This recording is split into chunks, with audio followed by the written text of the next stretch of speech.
Shalom, shalom, shalom. Dans ma grâce. À 3 heures du matin, c'est le songe que j'ai eu.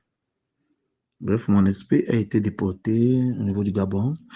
J'ai vu le président gabonais, Brice Côté Oligui, président de la transition. Il est allé en France.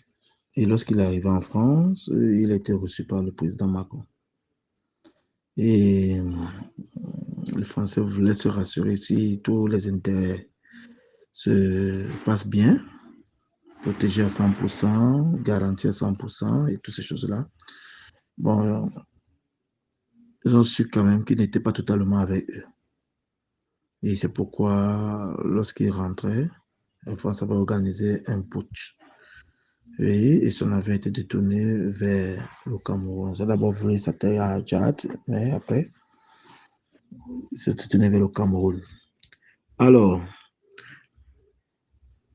arrivé au Cameroun, il a rencontré les autorités, le président de la République et d'autres personnalités. Et il a aussi rencontré l'homme de Dieu, le frère Junior. Et le frère Junior a prié pour lui. Il a donné certaines directives. Et il n'y croyait pas.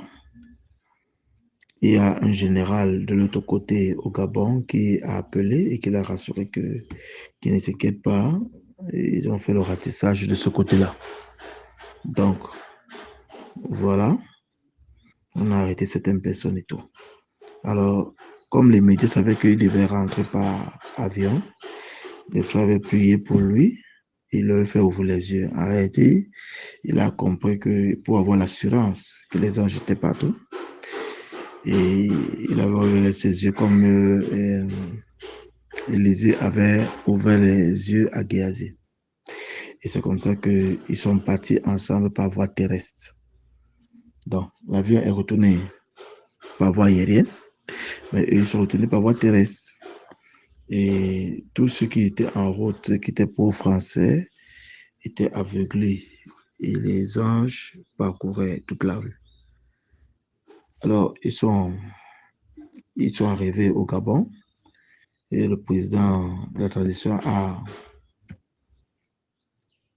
fait un discours et beaucoup de choses sont revenues dans l'ordre, mais il y a eu arrestation de beaucoup de personnes.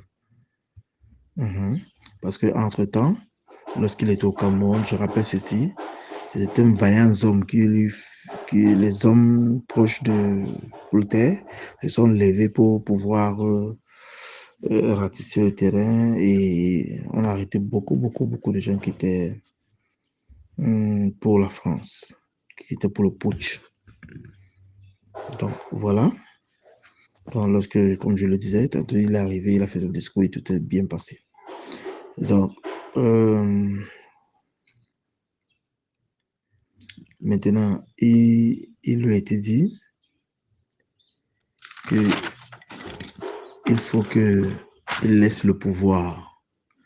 Il laisse le pouvoir parce qu'en réalité, il y a un président qui doit être là, qui est celui qui a l'onction présidentielle pour pouvoir bien gérer le Gabon. Et il avait bien compris ça. C'est comme ça qu'on a essayé de se rapprocher auprès de le président, le professeur Ondosa. Et lorsqu'on est arrivé auprès du professeur Ondosa, on s'est assis avec lui, on a causé avec lui. Alors il fallait trouver une issue pour que celui qui a l'onction présidentielle puisse entrer. Le président Ondosa refusait, on a proposé sa protection, on a proposé l'argent pour protéger sa famille et beaucoup d'autres choses comme ça. Bon, il refusait, parce qu'à tout prix, il voulait la présidence, mais on savait déjà qu'il était pro-français, il y avait toutes les informations possibles qu'il était pro-français. Alors, qu'est-ce qu'on a fait? On a déposé l'arme sur la table. Et lorsqu'il a vu l'arme sur la table, j'ai vu comment il voulait appuyer sur lui.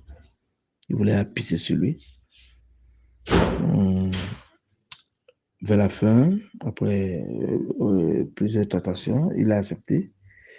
Voilà comment on a introduit celui qui a l'onction présidentielle. On a trouvé une façon de faire pour qu'il soit introduit et que c'est lui qui passe à la présidence. Alors, c'est comme ça qu'il est entré dans le jeu politique. Il est devenu président. Il est devenu président et il a commencé à diriger le Gabon avec l'ancien présidentiel afin qu'il aille à la féliciter. Et c'est comme ça que les choses ont commencé à marcher. Et il y a une manière qu'on a commencé, on est entré en contact avec la Russie. La Russie, parce qu'en réalité, la France cherchait le chaos. La France a tout fait pour qu'il y ait d'autres coups d'État, zéro, d'autres chaos, zéro. Il y a la base militaire de ce côté-là, la base militaire française. Alors la France a vu comment le nouveau président et sa clique sont rentrés en contact avec la Russie. La Russie est venue, il y avait les nouveaux téléphones et tout ça, parce que les téléphones français étaient surveillés. C'est-à-dire français étaient surveillés au Gabon. Maintenant, il y avait les nouveaux téléphones et beaucoup d'autres choses comme ça. Donc, il n'y avait plus possibilité. Les contrats ont commencé à se rompre. Et il a commencé à avoir rupture des contrats et beaucoup d'autres choses comme ça. Donc, la France a commencé à diminuer son effectif. Et ils ont vraiment vu qu'ils perdaient le Gabon. Il y avait ce qu'on appelle le départ français. Et la population n'en voulait plus trop.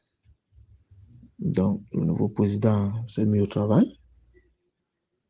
Le nouveau président s'est mis au travail. Et tout se passait bien. Les choses ont commencé à se décanter petit à petit. Enfin, ça commence à plier bagages. La Russie est venue et beaucoup d'autres choses aussi. Donc, voilà comment est-ce que les choses se sont passées. Donc, ils sont entrés en contact avec l'ours polaire.